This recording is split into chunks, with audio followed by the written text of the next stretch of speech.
Je sais pas si vous vous en souvenez, mais dans le premier épisode, on a laissé planer l'idée de remonter vers le nord jusqu'à Boston en attendant le 1er novembre. On va arriver à New York là, bien avant le 1er novembre, fait qu'on va peut-être remonter vers Boston, faire un peu de voile. C'est la date à laquelle notre assureur nous permet de descendre au sud du 40e parallèle sans payer plus cher à cause des risques encore présents d'ouragans. Eh bien, sans surprise, on a abandonné l'idée. On a plutôt devancé la date avec notre assureur. Le supplément était minime. Guillaume et moi, on se dirige donc tranquillement vers le sud. Première étape, un passage par la mer entre Sandy Hook et Cape May d'environ 120 000 nautiques ou un peu plus de 220 km qui nous permettra de rejoindre la baie du Delaware. C'est aussi notre baptême de la navigation en mer. On devait faire la traversée entre Sandy Hook et Cape May demain, mais on a regardé les prévisions météo et ça a un petit peu changé. Donc le capitaine a décidé qu'on partait aujourd'hui, donc ce matin. Donc ça change un petit peu les plans dans le sens où c'est une traversée qui prend environ 24 heures à 5 nœuds, ce qu'on espère faire. Mais donc, on avait prévu faire quand même pas mal de préparations. Moi, j'avais prévu faire une grosse salade, j'avais prévu faire des muffins, des galettes. On a quand même le lit de corps à préparer, l'annexe à dégonfler, tout ça. Mais là, il faut accélérer les choses. Donc, moi, je me lance pour faire une grosse salade de légumineuses. L'idée, c'est d'avoir quelque chose à manger qui est accessible facilement, qui est déjà prêt, sans avoir rentré dans le bateau puis faire la popote, ce qui peut être difficile, là, surtout quand ça brasse un peu ou quand on est au près, c'est-à-dire qu'on gîte pas mal plus. Donc, let's go ce matin, salade, Guillaume est en train de dégonfler l'annexe et de la plier. Ensuite de ça, on va faire le lit de corps, puis ben, on va lever l'ancre et partir.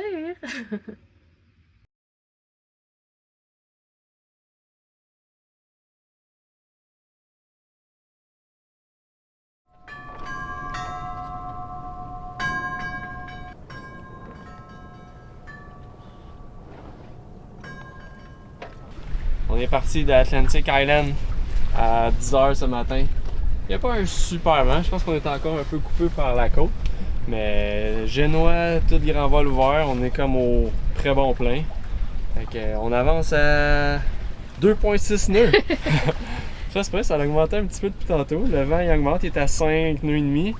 Fait que, on part pour un 24 heures. Ben là, la vitesse qu'on va peut-être un petit peu plus vers Cape May. Fait que c'est ça. Première navigation de nuit pour moi et Amélie. Fait que ça va être intéressant. Amélie? Moi et Amélie. Amélie. Amélie. Amélie. Fait que on a bien hâte. Ça va être le fun. Les petites découvertes. La nuit, les bruits de la nuit, les monstres de la nuit, les fantômes. Ça va être le fun. Amélie, elle a super hâte aussi. Je suis un peu stressée. Ça va bien aller. Ça va bien aller. C'est parti. Good. Oh, le vent, il augmente un peu, là. On le sent.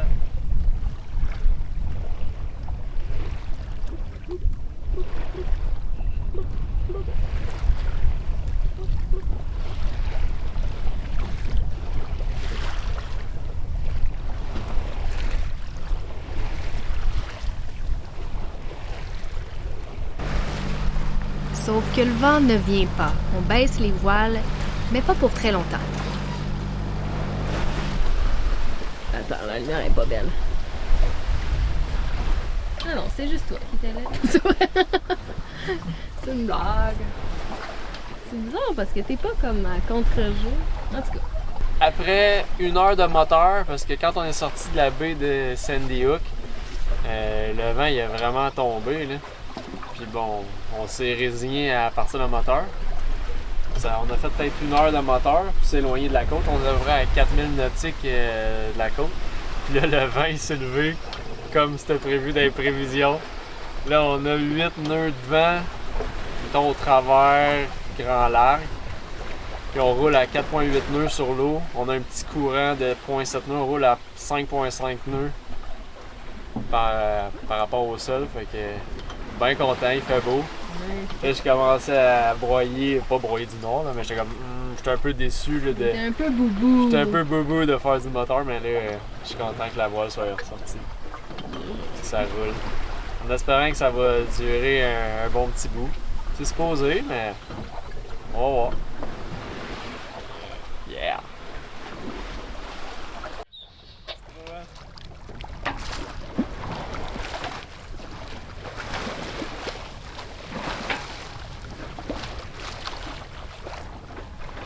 Super, elle est de bonne humeur. Il pente un peu. On roule là. Presque 5 pneus. Not bad. Ok, on est dans la mer, il y a des belles grosses vagues. Super. Pas trop le mal de mer. Non, mais j'ai pas pris de chance, puis j'ai pris des petites gravoles au gingembre avant. Donc ça se passe bien. Je m'assure de manger régulièrement, de grignoter des biscuits soda au cas où. Voilà, ça se passe très bien. Il fait beau, on peut regarder l'horizon. C'est sûr qu'il faut pas rester à l'intérieur trop longtemps.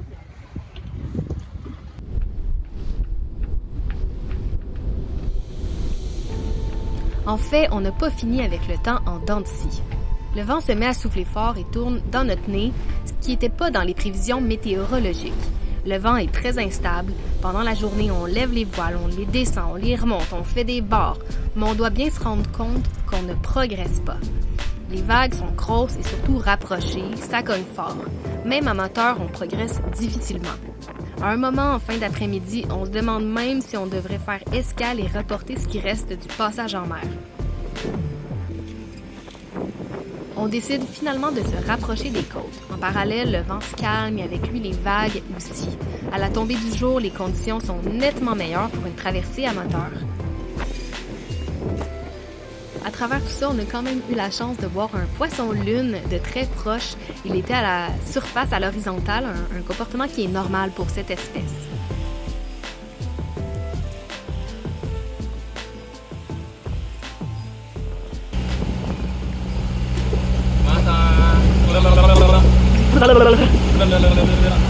Fatigué. Es-tu fatigué, toi? Non, c'est pas super. Vas-tu pire? Moi, je suis quand même fatiguée. Ben, toi, tu travailles pas mal plus fort que moi. Le cœur, aller sur le mât, à brasser. Mon cerveau, il est plus brassé. Ouais, La petite tête, là. c'est pas brassé pas mal. Ouais.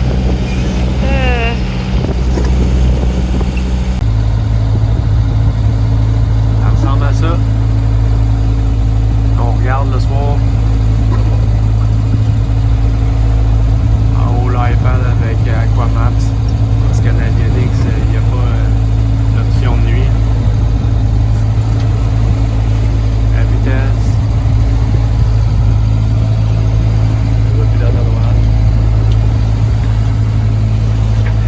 Puis l'horizon, on voit beaucoup mieux avec les yeux qu'avec l'iPhone.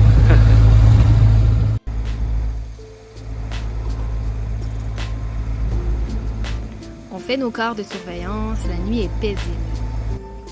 D'ailleurs, on n'utilise pas le lit de corps préparé qui est collé sur le moteur. On dort dehors et je me réfugie même dans la cabine avant quand j'ai trop froid. Je suis trop fatiguée pour être vraiment dérangée par le choc des vagues.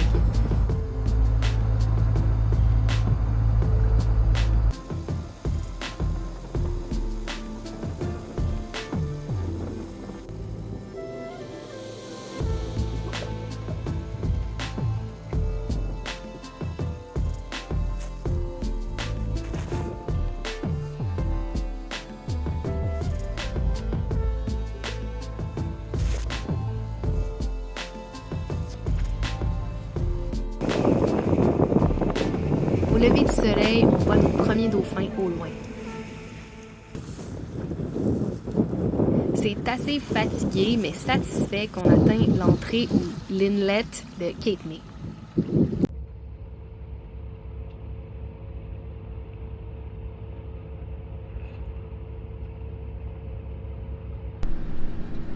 Aloha!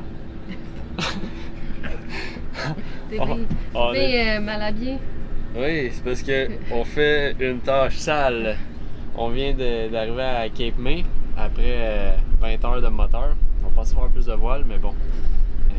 Fait que c'est le temps de faire le changement d'huile. Ça fait...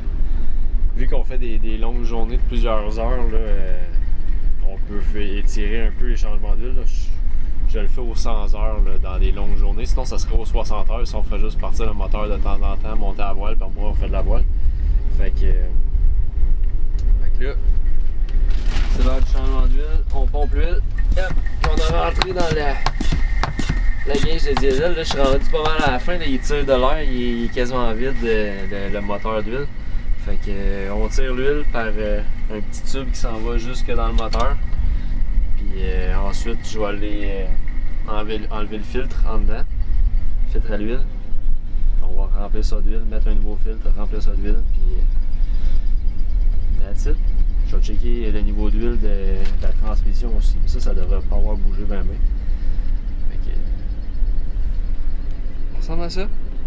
Il reste juste à trouver après où est-ce qu'on dispose de notre huile usée. J'espère qu'il y a quelqu'un qui va être capable de ramasser ça ici à Cap-May. Il y a quand même pas mal de marinas, fait que va faire des petits appels cet après-midi ou demain matin. On va changer le filtre à l'huile. Ici, on va le dévisser avec la petite duty.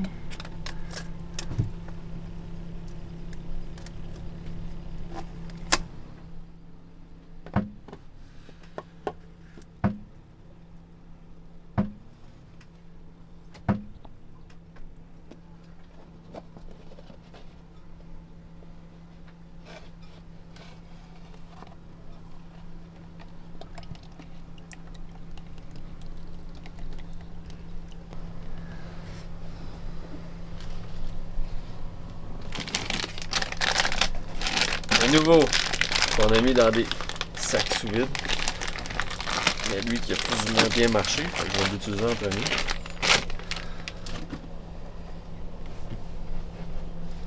On met un petit peu d'huile sur le petit rubber, le petit caoutchouc, et un petit peu ses filets, même s'il y a déjà pas mal de ses filets.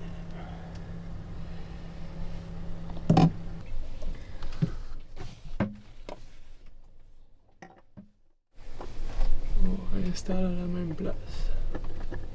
Et on visse à la main. Juste à la main. On ne resserre pas avec l'outil.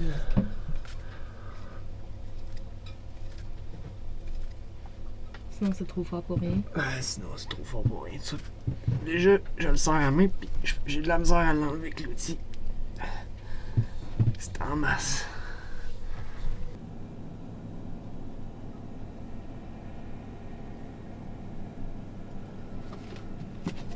On va mettre 4 litres et demi. Avant d'en mettre trop, on va checker au gauge là. Et ça ressemble à ça. Fini? Fini. Fini? Ben, il me reste à en remettre jusqu'à temps qu'il soit au max. Mais ça ressemble à ça. C'est un va-et-vient entre mon gauge puis à remettre de l'huile. C'est pas vraiment intéressant. C'est ça.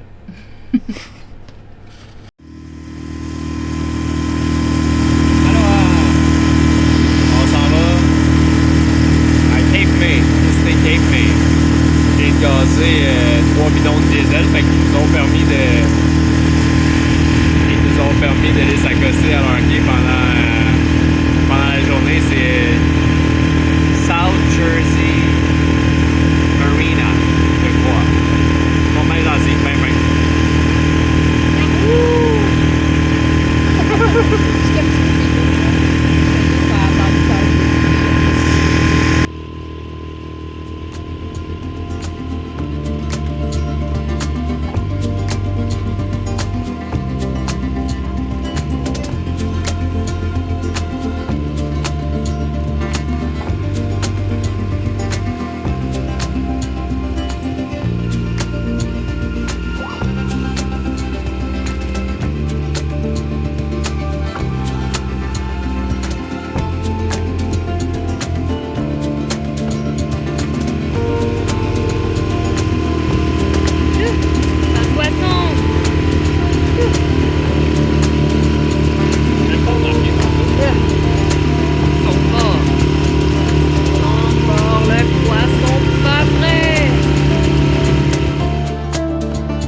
Notre visite concorde aussi avec le passage de très nombreux papillons monarques en migration, ce qui rend la balade un peu magique.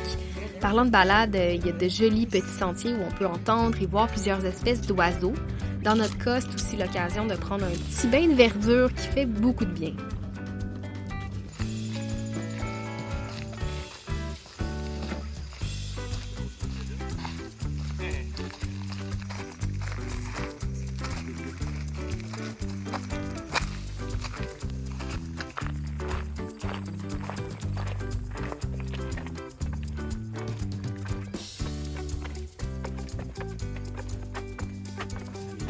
Mmh.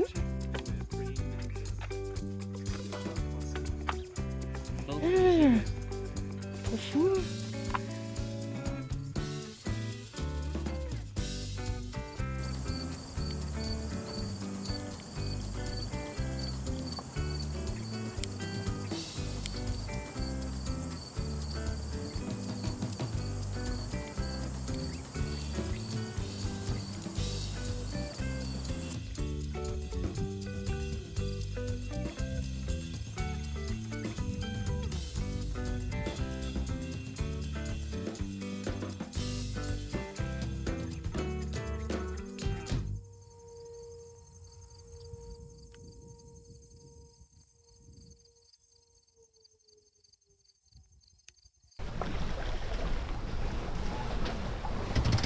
On quitte le refuge de Cape May pour traverser la baie du Delaware, reconnue pour offrir peu de refuge aux navigateurs.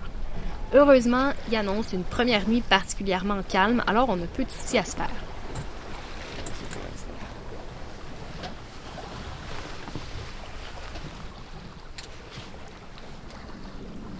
On roule au travers. 2.4 000.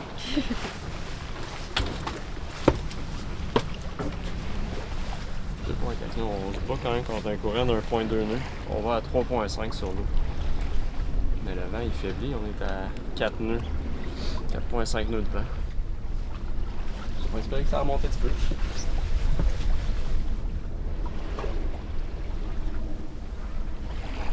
On va se rendre peut-être ici. Là après on va tirer un bord, on va essayer de tirer. Je vais passer notre vélo du haut fond aussi. Tirer un peu comme où est-ce qu'il est lui. Là. Tirer un bord de même. Le plus loin, ben c'est mon plan B il est ici. Mon plan A il est ici. Ben sinon ça peut être B, C, D là. Ça va être on va voir où est-ce qu'on se rend là.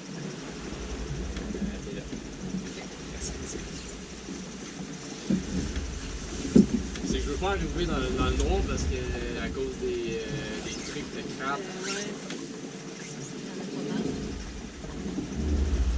Tu sais, j'aimerais arriver max à 6 heures à l'enquête pour être sûr de voir encore les.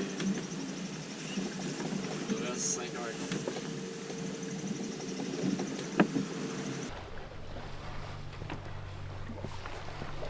C'est un beau petit dauphin, ça.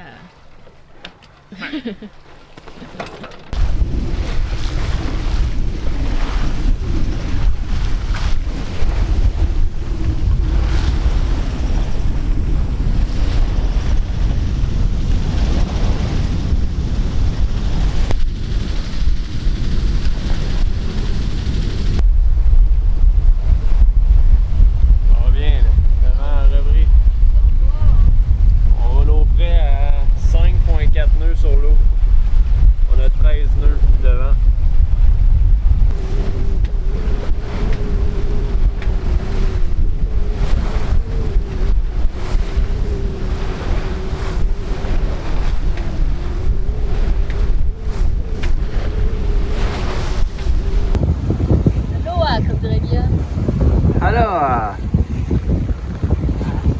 Ça avance bien.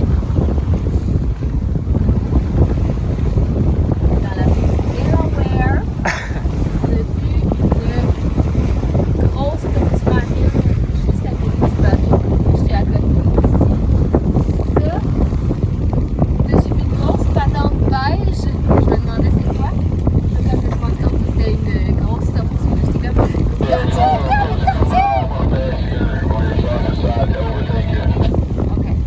ok. Alors, on était bien excités. Elle était vraiment grosse. Juste à côté, c'est fou. Elle a sorti sa petite tête. Ça a passé tellement vite que j'ai pas pu prendre en photo, prendre un vidéo de ça. Mais c'est très en jeu. Oui, c'était vraiment malade.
On est en sécurité, on est attaché avec le harnais pis tout.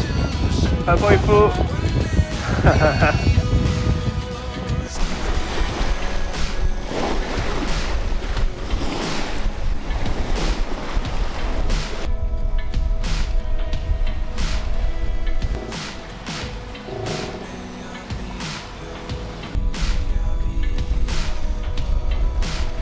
Aussi agréable soit la navigation, elle est tout de même complexifiée par les innombrables bouées de pêcheurs.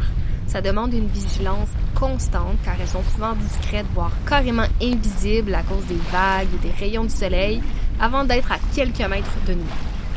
Certaines sont même bleues ou noires, rien pour nous aider.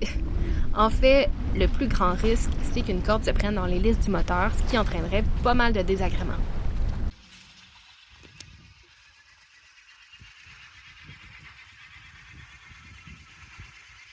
Allô Guillaume? C'est drôle entre les deux poteaux. Coucou. C'est ancré super loin des côtes du coup. Et c'est drôle, hein? On dirait qu'on est au milieu de nulle part. Ouais, on est dans 10 pieds d'eau. Là-bas, il y en a encore moins profond. On est entouré aussi de trappes à crabes ou je sais pas trop quoi. Ouais. On est correct, on va pas rien accrocher. On est assez loin.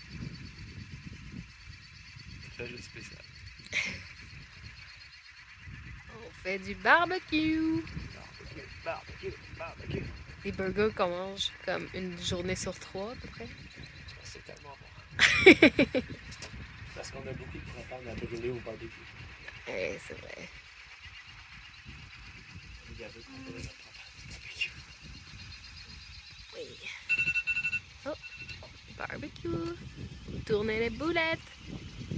Les boulettes au faux poulet.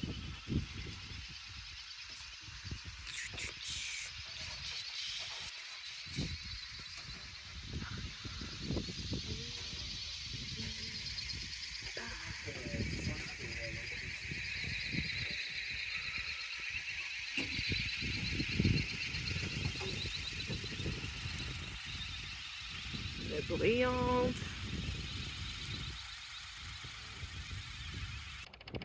Le soleil est en train de se lever. Nous, on est en train de nous préparer à partir. On part tôt ce matin parce que on a une grosse route à faire. Puis on doit absolument aller se mettre à un endroit qui est à l'abri parce qu'il va y avoir des très gros vents. Donc, bonne route. On part tôt. On va aussi en profiter pour avoir le courant avec nous qui va nous pousser vers notre destination. Donc, ça fait en sorte qu'on s'est levé tôt, puis qu'il fait froid un petit peu. Hein, ça paraît un petit peu. Donc, on réchauffe le moteur un petit peu, puis on devrait partir sous peu, lever l'ancre. Il faut ce qu'il faut.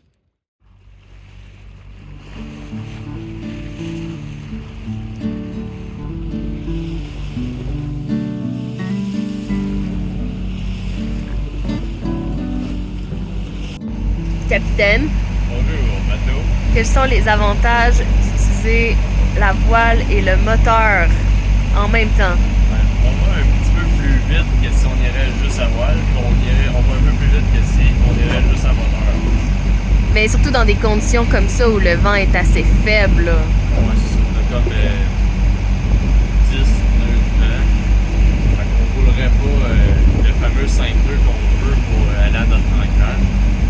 C'est sûr, surtout parce qu'on veut se rendre à notre ancrage à soir parce qu'il annonce des gros vents cette nuit. Fait qu'on va être sûr d'arriver à notre ancrage plan A. Sinon, on serait probablement juste à voile, mais on roulerait pas aussi vite. Tu sais, comme là, on roule à 6.1 nœuds sur l'eau. Il y a 7 nœuds avec le courant. C'est ça l'avantage du moteur et de la voile ensemble. On est juste à 2000 de RPM. C'est ça. Théoriquement, on roulerait quasiment un nœud moins vite si on n'aurait pas la voile. C'est ça. En fait, ça permet aussi que le moteur est moins demandé, donc on brûle aussi moins de diesel.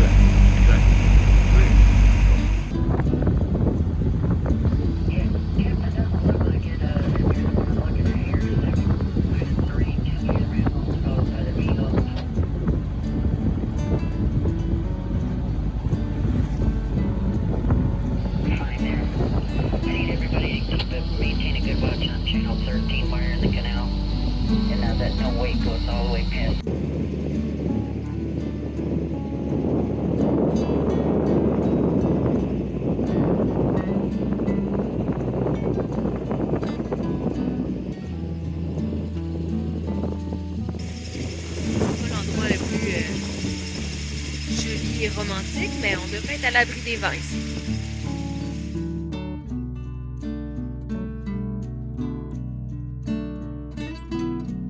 Merci de suivre nos petites aventures. Si le cœur vous en dit, vous pouvez aimer la vidéo et vous abonner à notre chaîne.